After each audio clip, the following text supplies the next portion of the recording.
ಪ್ರಗತಿ ಚಾನಲ್ಗೆ ಆತ್ಮೀಯವಾದಂಥ ಸ್ವಾಗತ ಬಂಧುಗಳೇ. ಇಂದಿನ ಜೋಳದ ಮಾರುಕಟ್ಟೆಯ ಬೆಲೆಯನ್ನು ನೋಡಿಕೊಂಡು ಬರೋಣ. ಇನ್ನೂ ಯಾರು ಹೊಸದಾಗಿ ನಮ್ಮ ಯೂಟ್ಯೂಬ್ ಚಾನಲ್ನ ನೋಡ್ತಾ ಇದ್ದರೆ ಸಬ್ಸ್ಕ್ರೈಬ್ ಆಗಿ. ನಾವು ಪ್ರತಿದಿನ ಮಾರುಕಟ್ಟೆಗಳ ಬೆಲೆಯನ್ನು ಅಪ್ಲೋಡ್ ಮಾಡ್ತಾ ಇರ್ತೇವೆ. ಚಾನಲನ್ನು ಈಗಲೇ ಸಬ್ಸ್ಕ್ರೈಬ್ ಆಗಿ. ಇಂದು ಜೋಳ ಯಾವ ಮಾರುಕಟ್ಟೆಯಲ್ಲಿ ಎಷ್ಟು ರೇಟ್ ಇದೆ ಅಂತ ನೋಡೋಣ ಬನ್ನಿ ರೈತರೇ. ಇಂದು ಜೋಳ ಬಂದು ಬಾಗಲಕೋಟೆ ಮಾರುಕಟ್ಟೆಯಲ್ಲಿ 1 ಕ್ವಿಂಟಲ್ಗೆ 2,300 ರೂಪಾಯಿದಿಂದ ಹಿಡ್ಕೊಂಡು 3,000 ರೂಪಾಯಿವರೆಗೆ 1 ಕ್ವಿಂಟಲ್ಗೆ ಜೋಳದ ರೇಟನ್ನು ಹೊಂದಿದೆ.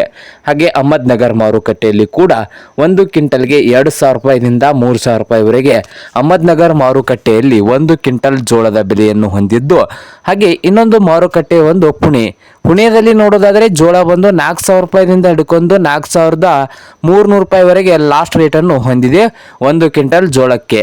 ಹಾಗೆ ಇನ್ನೊಂದು ಮಾರುಕಟ್ಟೆ ನೋಡ್ಬೋದು ರೈತರೇ, ಸಾಂಗ್ಲಿಯಲ್ಲಿ ಜೋಳದ ರೇಟ್ ಬಂದು 3,000 ರೂಪಾಯಿದಿಂದ ಹಿಡ್ಕೊಂಡು 4,000 ರೂಪಾಯಿವರೆಗೆ ಸಾಂಗ್ಲಿ ಮಾರುಕಟ್ಟೆಯಲ್ಲಿ 1 ಕ್ವಿಂಟಲ್ ಜೋಳದ ಬೆಲೆಯನ್ನು ಹೊಂದಿದ್ದು, ಇದು ಇಂದಿನ ಜೋಳದ ಮಾರುಕಟ್ಟೆಯ ಬೆಲೆ ಆಗಿದೆ ನೋಡಿ ರೈತರೇ.